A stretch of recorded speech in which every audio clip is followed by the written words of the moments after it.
Հայաստանի հարկադիր մերձեցումը Եվրամիության հետ բացասական հետևանքներ կունենա ինչպես Ռուսաստանի հետ նրա դաշնակցային հարաբերությունների, այնպես էլ հետխորհրդային տարածքում ինտեգրացիոն գործընթացների զարգացման համար, հայտարարել է Ռուսաստանի արտգործնախարարության եվրոպական հարցերի դեպարտամենտի տնօրեն Վլադիսլավ Մասլինիկովը։ Նա ասել է, թե Մոսկվան հույս ունի, որ Հայաստանը, որպես Եվրասիական տնտեսական միության անդամ պետություն, գիտակցում է Բրյուսելի հետ հարկադիր մերձեցման հնարավոր բացասական հետևանքները Ռուսաստանի հետ դաշնակցային հարաբերությունների համար։ Մասլինիկովը նաև պետությունների ինքնիշխան իրավունքի մասին է խոսել։ Նիկոլ Փաշինյանն անդրադարձել է պետբյուջեի հաշվին առողջապահական ծառայությունների տրամադրմանը, ըստ նրա 65-ից բարձր տարիքի 50,073 թոշակառու հունվարի 29-ի դրությամբ պետբյուջեի միջոցներով 4 միլիարդ 300 միլիոն դրամի առողջապահական ծառայություն է ստացել։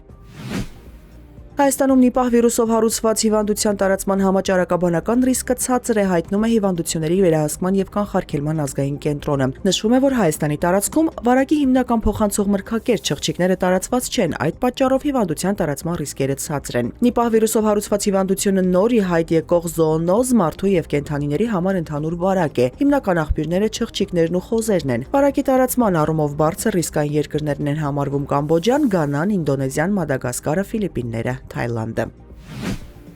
Ադրբեջանի եւ Իրանի արտգործնախարարներ Ջեյհուն Բայրամովն ու Աբբաս Արաղչին Իրանի շուրջ ստեղծված իրավիճակն են քննարկել։ Բայրամովը հավաստիացրել է Ադրբեջանը երբեք թույլ չի տա, որ իր օդային տարածքն օգտագործվի հարևան Իրանի կամ որևէ այլ երկրի դեմ ռազմական գործողությունների համար։ Արաղչին ավելի վաղ Վաշինգտոնից հնչող սպառնալիքների ֆոնին հայտարարել էր, որ Իրանի զինված ուժերը պատրաստ սպասում են արձագանքելու ցանկացած ագրեսիայի։ Միաժամանակ ըստ նրա Թեհրանը ցանկանում է խաղաղ ճանապարհով կարգավորել խնդիրը եւ չի ձգտում միջուկային զենք ձեռք բերել։ ԱՄՆ նախագահ Դոնալդ Թրամփը հայտարարել է, որ Վլադիմիր Պուտինը համաձայնել է մեկ շաբաթ չկրակել Ուկրաինայի քաղաքների վրա անբարենպաստ եղանակային պայմանների պատճառով։ Թրամփը հավելել է, անձամբ է խնդրել նախագահ Պուտինին, նա համաձայնել է։ Ուկրաինայի նախագահ Վլադիմիր Զելենսկին իր հերթին հույս է հայտնել, որ Մոսկվան կկատարի մեկ շաբաթ չկրակելու պայմանավորվածությունը։ Զելենսկին նաև հավելել է, լարվածության նվազեցման քայլերը նպաստում են պատերազմի ավարտի ուղղությամբ իրական առաջընթացին։